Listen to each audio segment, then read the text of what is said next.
Hello students, मैं आपका अपना माजिद। आज का जो हमारा टॉपिक है वो है डिस्ट्रीब्यूटिव प्रोनाउन। डिस्ट्रीब्यूटिव प्रोनाउन होता क्या है? It refers to a group and show their individual और सेपरेट एक्शन। यानी ये किसी ग्रुप की तरफ इशारा करता है और उनका अलग अलग काम शो करता है। डिस्ट्रीब्यूटिव प्रोनाउन हमारे ये हैं: ईच, एवरी, ईदर और नीदर। ईच एंड एवरी का मतलब दोनों का एक ही है, यानी हर एक। इधर का मतलब है कोई एक, और नीदर का मतलब है कोई नहीं।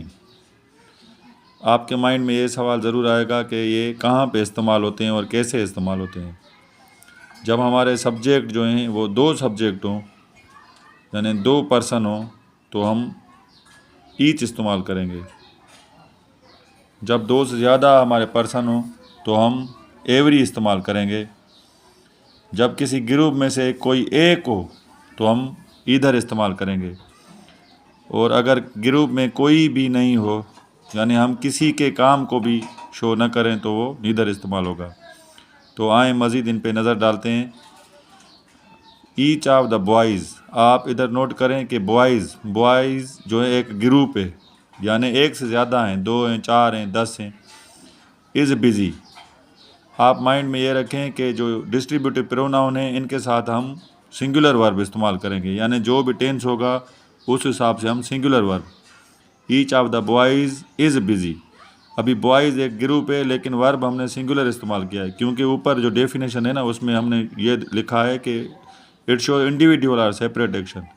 जब जाहिर सी बात है ये ग्रुप में से हर एक सेपरेट हो जाएगा, तो सिंगल हो जाएगा, तो वर्ब भी सिंगल ही लगेगा।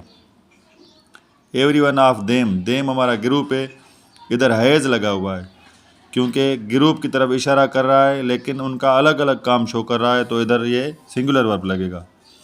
ईदर ऑफ द स्टूडेंट्स, यानी शागिर्दों में से कोई एक वाज रीडिंग में, शागिर्दों में से कोई एक तेज़ पढ़ रहा था।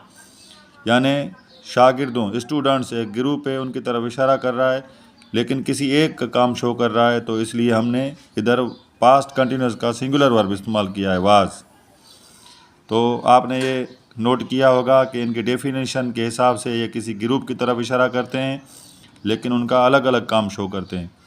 और आप ये भी बात माइंड में रखें कि हम डिस्ट्रीब्यूटिव प्रोनाउन के साथ या डिस्ट्रीब्यूटिव एडजेक्टिव भी होते हैं, जो नेक्स्ट हमारा लेक्चर होगा, उनके साथ हम टेंस के हिसाब से सिंगुलर वर्ब इस्तेमाल करेंगे।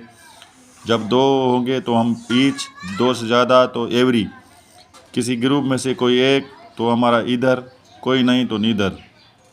उम्मीद करते हैं आपको ये बात समझ में आ गई होगी।